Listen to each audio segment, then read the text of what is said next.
Hi there guys, welcome to the basement. So lots been going on over the last couple of weeks, 3 or 4 weeks. My two oldest are just on the way back. One of them's already gone back to the UK and the second one's about to go back. They've had their summer breaks out here. So it's just going to be the three of us out here, me and Charlie and Jules, and a chance for some more gaming. We've also had a bit of a disaster. We had a flood in our basement, so that was pretty unpleasant. But anyway, that's all been fixed. The plumbing's all been fixed. The floors have all been dried out. All the carpet has been stripped out and replaced. All the plasterwork has been stripped out and replaced. And the house is back in pretty decent condition. Anyway, this is the living area of the basement. Still a little bit more work to do to finish off getting the bathroom fixed, but otherwise we're all done. So anyway, Charlie and I are going to have a game today. We're going to play a scenario from Bull Run. So the first battle, I think, of the American Civil War. This is a scenario that took place on Matthews Hill on 21st of July 1861. We have a Confederate force. This is a flanking force under Burnside, which is heading south on the road from Sudley Springs Ford, with Burnside in the lead, and then a brigade under Porter following him. These are all from the 2nd Division of the Union forces. We've got the 1st Brigade has 4 regiments and an artillery battery with it. 2nd Brigade has 3 New York regiments of newly raised militia, and a regular US infantry battalion, a regular US Marine battalion, and a regular US cavalry battalion. The regulars will all be veterans, and the newly raised militia will all be fighting as elites. All are motivated troops. Now against this we have Colonel Evans from the Confederate forces holding the left flank of the Confederate army, and Beauregard, one of the Confederate commanders, is launching a right hook against the enemy, and our role was to cover Stonebridge at Bull Run.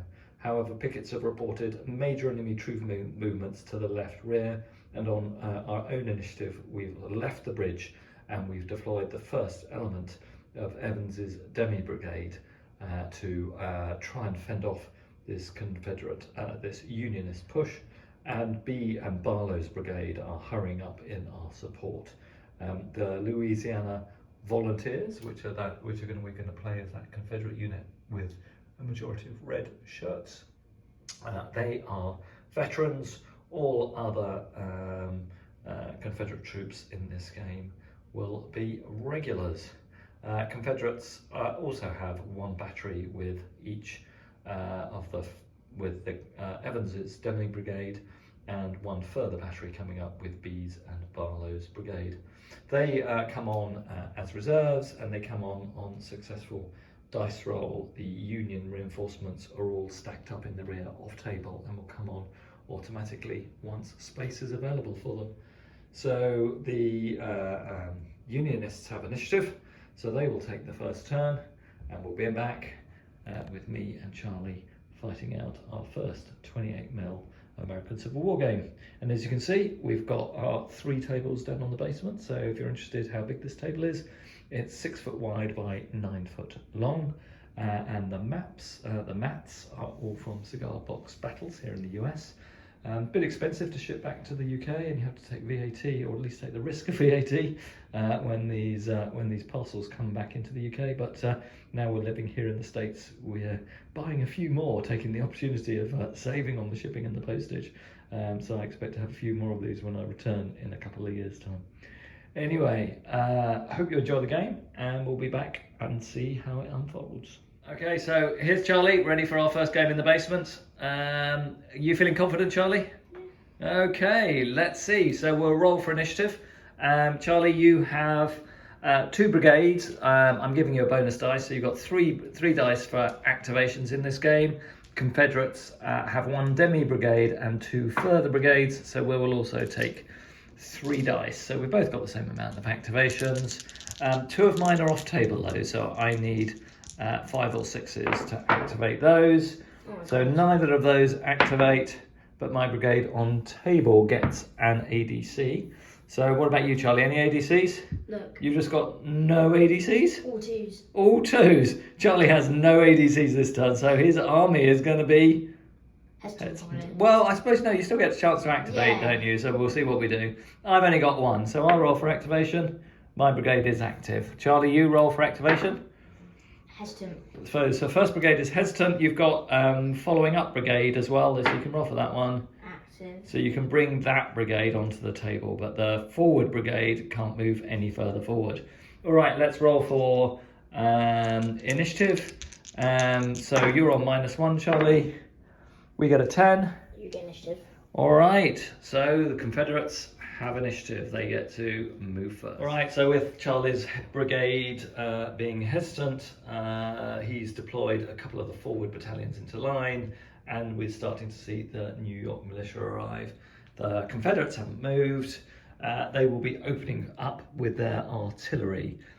They've only got a 4-gun battery, because as was true through much of the Civil War, the Union artillery overpowers, or the Unionists have more artillery than the Confederates do. So we'll open fire on that line with our Confederate 6-pounders. All right, let's open fire with our Confederate artillery. We don't have artillery assault or anything, so it'll be a straight die roll. -1 because the edge of that hill and the fence line are protecting the Union infantry a bit. We roll a 7, so on the artillery fire table that becomes a 6. At long range, that is a half a casualty. This is how it works, Charlie. If you have a look at this artillery table, where there's 2 numbers under a 7 and under a 9, the 4-gun Confederate batteries take the one on the left, so it's not quite as effective. All right, so that's a half a casualty, so 4, 5 or 6 to convert it. We do. First casualty of the game. One of those units take a casualty. That's it. No return fire from the Unionists because their artillery is still limbered. Let's move on to turn 2. All right, so Confederates are active, as are all the Union troops. Charlie's put a forwards order, or a double quick order, as it is in Pickett's Charge. So we're playing the Pickett's Charge rules, which are very similar to General d'Armée, written by Dave Brown for the American Civil War. I think they came out first and were the inspiration for General d'Armée. All right, Charlie, so let's roll initiative. Both straight roll. We get a 9. 10. Okay, and I had initiative last turn, but because you've won, you get initiative. Unionists get to charge first, but there'll be no charges, so moves first for the Unionists. All right, Confederates, another round of firing. I think we're going to be, what sort of range do you reckon that is, Charlie? It's going to be 12 to 21 inches. That looks like more than 21 inches, so it looks like still long range. Reroll a 6. No cover this time, so that's the same. That's a 4, 5 or 6. Yeah, 1 more casualty on that leading brigade, but nothing too bad. That's the end of turn 2. Let's move on. All right, so Charlie's got another forwards order on his reinforcing brigade, the New York militia, and we've got the regulars following on behind, and he's activated his original brigade. The Confederates are active, and those 2 red dice down there indicate the first of the Confederate reinforcements are on. Let's roll for initiative, Charlie. We get a magnificent 5, and Charlie gets a 10. So the Unions have initiative again and get to move first. Let's roll for your 3 dice for your forwards order, Charlie. What do you get? 5. A magnificent extra bonus of 5 inches, so they'll be moving 17 inches, still not bad.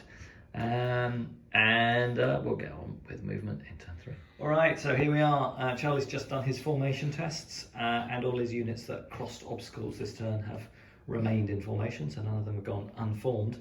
Unlike in General d'Armée, I will need to just double check, but I'm pretty sure in Pickett's Charge, unformed units can actually keep on moving, can keep moving forward, because at least as these rules play out, the formations are looser in ACW and indeed you can attack in skirmish formation. So unformed is just a slightly more ragged version of the lines they attacked in. Anyway, the reinforcing New Yorkers are now closing on the Confederate left flank for the Confederates, closing on the right as seen from the Unionists. 3 units there, all moving up. Burnside's brigade, sorry, I'm getting Burnside's brigade muddled up. This is Burnside's brigade, and the 1st Brigade that was assaulting is now in line and approaching the Confederates' formations. Charlie, I don't think you've moved your artillery forward. You can choose not to, but you might want to move it up. These ones. The artillery there, they can move forward. Charlie has also brought his cavalry regiment onto the table, and we've actually got the first of his regulars, which are these last 2 brigades here. So Charlie's pretty much got all his troops on the table now. For the Confederates, their first reinforcements, 2 units of Mississippians, have arrived, 1 large regiment and 1 fighting as sharpshooters, a very small regiment, so they're just going to fight in skirmish formation, probably in those woods. All right, now on to shooting first for the Unionists.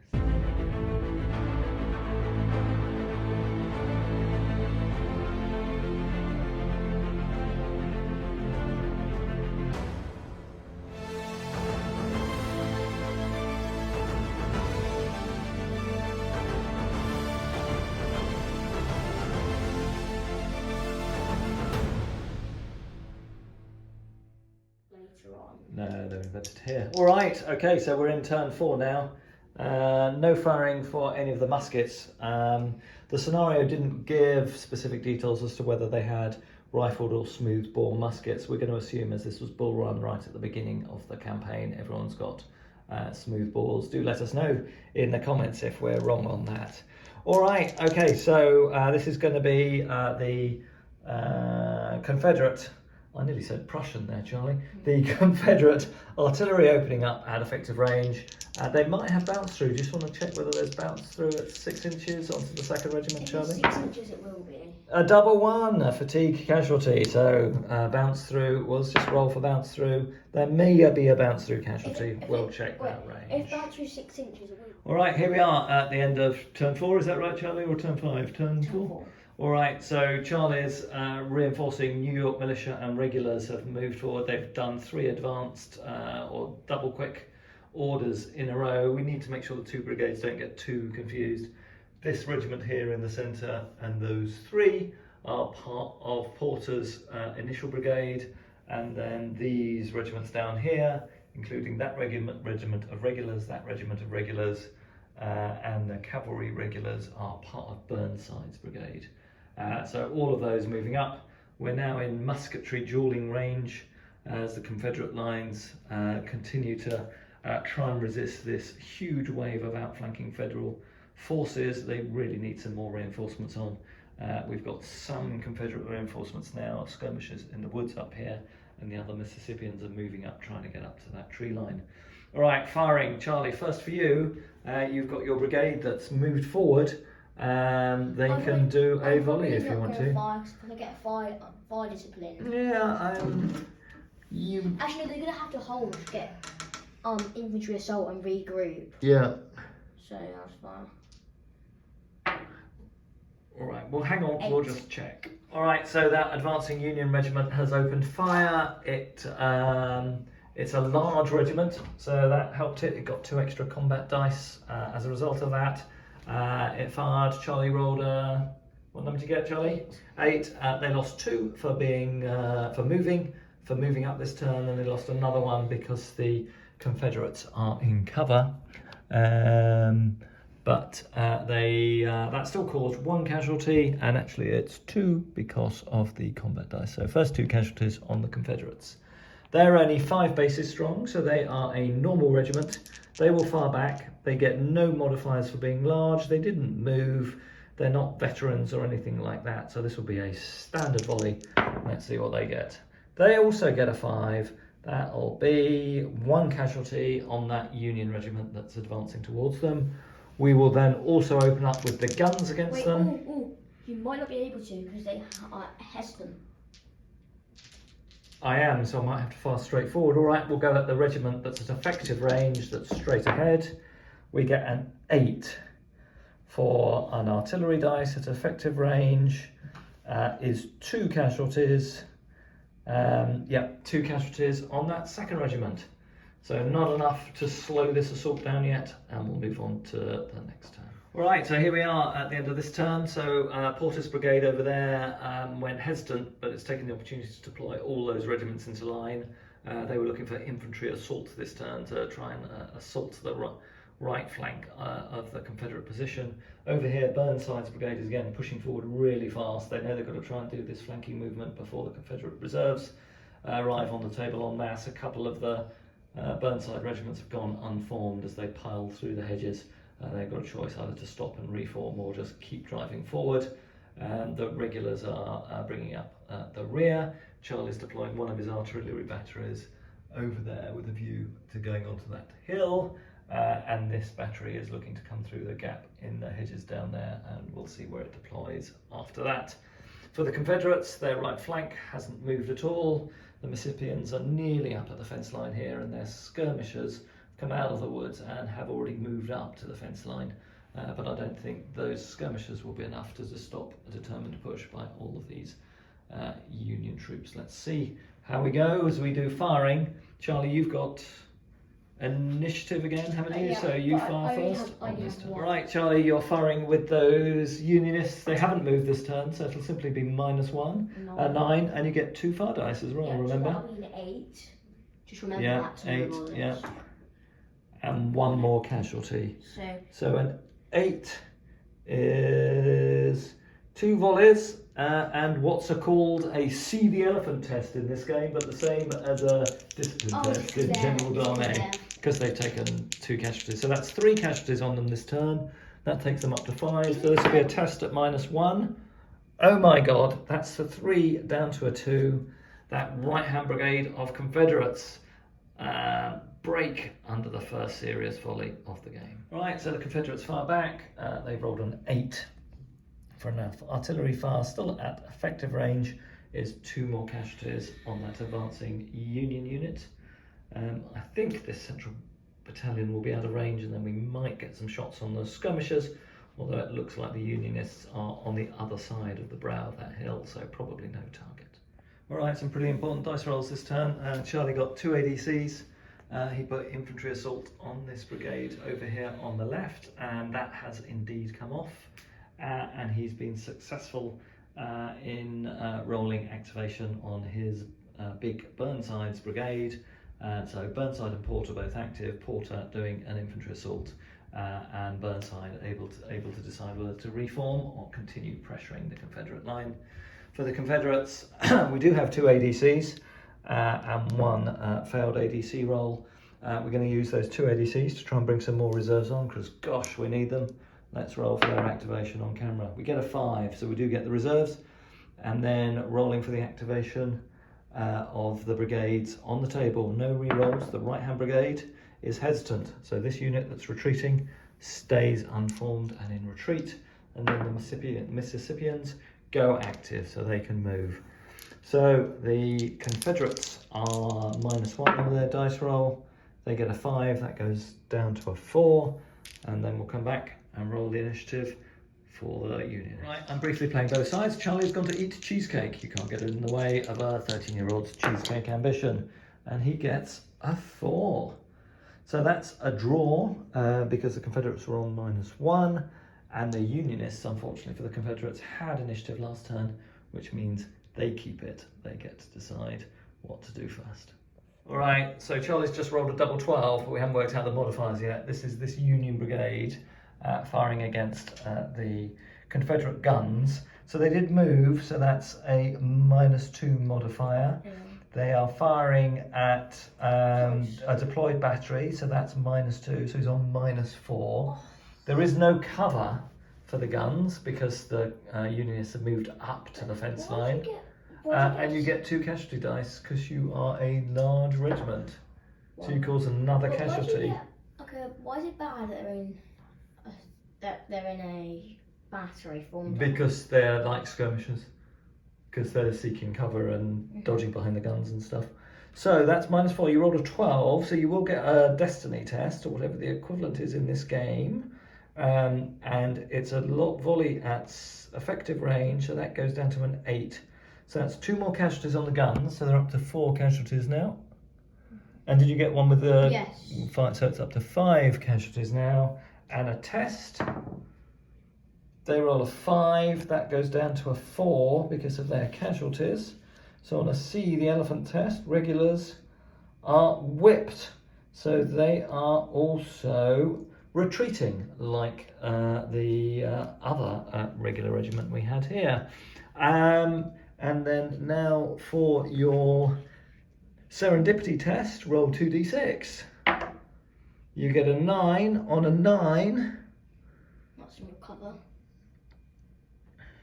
Just recover our casualties now.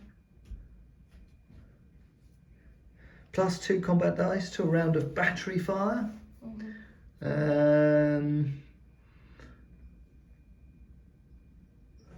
A hurrah roll +1 to all formation firing and see the elephant tests and lasts until the unit's retiring.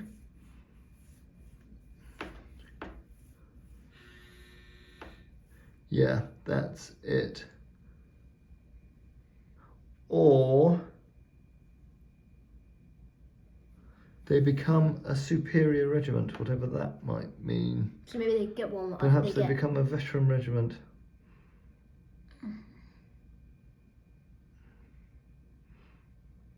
Okay, no, they either get +1 to their D2 to all 2d6 rolls, or they get double canister. So they'll get a +1 to their rolls from now on. Okay, so that was those firing. So you've got those guys who can fire at long range against my guys in cover. So it'll be -1, and that'll be the long range table. You nearly got another double 6. You're lucky but the tree not stops quite. you. The tree stops you. That's gonna So at long range, you got a 9. That becomes an 8. So that's 1 casualty against the other battalion. And I think that's your firing for the turn. All right, we will get to far back, but we unfortunately have to do the retreat first. All right, Charlie's just speculating that with the brigade going, should my whole Confederate army run, because it's really early in the war, which is not a bad thesis. But anyway, fortunately for me, I have just got Barlow's brigade has just arrived, which gives me a bit of a chance to fill in this gap on the left flank. But the Unionists are very close to their objectives. They've got to capture that crossroads, including that barn, and take this hill. Not far for them to go, and they're pretty much there. Let's see what happens in the next turn. What do you reckon, Charlie? You might just want to make a perimeter and hold that hill, because you're not holding that. That's going to be taken. You might just want to try and hold the hill now. Yeah, might be a good idea. All right, cool. Let's see what we do as we go into the next turn. All right, so what orders have you got off? You've got infantry assault on the brigade on the left. I put forwards on them. Forwards on them, so I get an extra d6 of charge movement. Yeah, these just have nothing. They're just going to move up. But they are active, yeah? Yeah. So my left-hand brigade of Mississippians is hesitant, but at least they've reached the defensive line now. I've got an activation on my reserve brigade, but I now need to do my falter test on my unit that has got 2 retreating components. I roll a 3. What's a 3, Charlie?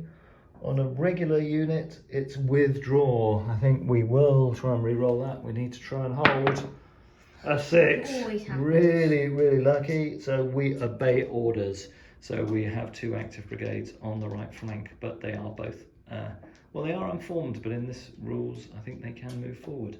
Okay, that's it. So I'm -1 on my roll. Charlie, you're just a straight roll. Charlie gets a double 1. We get the initiative for the first time in about 6 turns. Confederates go first. All right, Confederates firing. What's the question, Charlie? Which ones are under 12? Them to them. They're in the woods. I thought they were masked. Yeah, no, from these guys, but these guys can see the unit there. So close range, it's only a 6. -3. -3 because You just said you got. I am -3. You're right. So that takes us down to 3. So that's a fatigue casualty. Oh dear, not very good bit of firing for us. All right. Then the regiment on the fence line is going to fire at that unformed unit opposite them. I think that's still more than 6 inches, isn't it, Charlie? So that's a 9. So it's a standard volley at long range is 1.5 casualties. That's an interesting one. So that's just 1 casualty against that unformed unit. Is that one unformed? My skirmishers will fire. I think that's 3 bases of skirmishers. I don't think that one's unformed, because if that one's... So I never did a test for that one. No, they've advanced unformed to keep them up in the formation. They're definitely unformed. So skirmish fire. But this time 1 combat dice per base. Target is just in the open, so it's just 3 combat dice. And I cause 1 casualty with the 6 on the unit that's just come over the hill. And then these guys will try and fire at the units come over the hill. It'll also be a long range volley. Yeah, and probably an inferior volley as well, because only half of the unit probably can shoot, so it's a volley at long range. A 6 is only half a casualty, which converts because I get a 6, so half a casualty on them. That's all my firing done. I had initiative, didn't I, Charlie? So it's now Unionist firing. What are you going to fire with, Charlie? This one is them. Okay, so you're firing against skirmishers. Nothing. 4, so you lose fire discipline. These ones down there, the far ones. The ones that were formed up, going against them. Yeah. Okay. They moved, so that's a 5. 1 extra casualty because they're large. Okay. And a 5, I think that's probably its effective range is nothing, so that's 1 casualty. So they got to 2. This one, I think they should be formed up because I told you to form them up that turn. No, you told me to move them forward, so we moved them forward. Said... I'll leave them back where they were and form them up if you like. Because you said, oh, do you want these ones what I formed last time, should I form them up? And I said, yeah. I think I understood you meant to move them forward. If you want to put them back where they were and have them formed up, that's fine by me. No, I won't. Okay, and then you've got... you keep turning the light out, Dulcie. Oh, sorry. There was a heater in that. Alright, so opening fire, we've lost a heater, as you might have gathered. Alright, opening fire there, you've got an unformed volley. Unformed is -2, and you moved, so it's -4. So is it worth firing? 4. Those guys firing into the flank of them. So it's -5. No. No? Okay. Any other firing? No other firing? That's it. Let's move on to next turn. Alright, so we've just done Confederate firing. So the Confederates pulled this unit from the fence line back because it could well have been charged in the flank. They broke into skirmish formation, so they could still do some firing at the end of their move. So them and the skirmishers on the hill have opened fire at this Confederate unit that's broken across the fence line. They are unformed and have taken a few casualties, but no morale test. Over here, these Confederates did the first effective volley of the game and drove back one of the Unionist regiments with quite severe casualties, Charlie, wasn't it? About 5 casualties, and they failed their break test. All right, Charlie, any firing from you this turn? Are you going to fire your guns at long range or not? I can't fire anything. Oh no, they are numbered, so they can fire this turn. No, I'm not going to fire. No, and that Union unit that Not moved in forward. range. Probably is because it's 12, but it will be a long range volley. Superior volley though. Yeah, well, no, it still counts as a long range volley. That's pretty good. 9 becomes an 8. That's 1 casualty on the Confederates because they're behind the fence. All right, it looks pretty close to the Confederates losing this. They have got their reserves on, most of their reserves on, but they've already lost this crossroads up here. They'll have to try and counterattack to take that this turn, but they're very close to losing the hill as well, and that's the essence of this position. All right, let's move on. This is probably the last hurrah for the Confederates. All right, Charlie's trying to convince me I need to resign. Not a good turn for the attackers, full stop. So Charlie had one of his units of New Yorkers driven off by the fire of these Mississippians last turn. This turn he charged in with his 2 regiments of regulars, and again the Mississippians waited till they could see the whites of their eyes, and then Georgia. I know, but they're Mississippians in the scenario. They saw the whites of their eyes and did another devastating volley and have driven back the attacking regulars with heavy casualties, wasn't it, Charlie? They're taking about 5-6 casualties. The Confederates then decided this brigade of reinforcements charged up to try and drive off the Union threat to the hill that's the key cornerstone of the remaining rebel position, but they were driven off by volleys from this and this battalion. This battalion was able to do supporting fire because the Confederates ended up next to them because they had to swing through this gap around the hill so they didn't go through the trees. So it's not looking good for the Confederates. The hill is about to fall. Charlie this term did put a re-roll on his middle brigade, so they didn't falter, so he can advance and drive the skirmishers off the hill, and at that point the Unionists will hold both objectives. I might do one more turn because I do still have a formed battalion to try and counterattack with, but we'll see. We never finished his turn. We just No, did we charges. haven't done. We've just done charges, so we'll do the firing and see where we get to. But two major charges, one by each side, both thrown back in this part of the turn.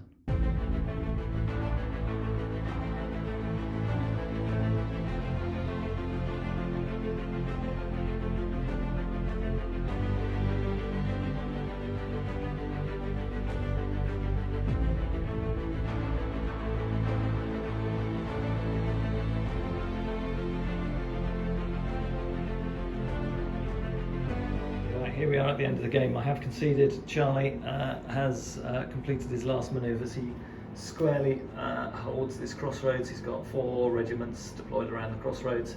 We do have a Confederate brigade facing off against them, but both the artillery and the far left-hand battalion have taken very heavy casualties. And actually, although Charlie hasn't really clocked it, if he simply pushed forward, he'd be able to drive off that Confederate brigade. We've got our brigade of reinforcements here that could have a go of pushing trying to push the Unionists off the hill, but the rear battalion has been again badly mauled. The front two are in good shape, but the Confederates still have two regiments on the hill, and the Mississippians, who've done such a great job holding off the attack on this right flank, have now got a bunch of Unionist cavalry on their flank, and even though cavalry didn't do significant numbers of cavalry charges in the American Civil War, they can either slip through in the woods, dismount and fire on the rear of this unit, or indeed perhaps just give them a charge, we'll see. But they're pressured to the front by these Unionist regulars, and their position looks untenable, so they need to pull back.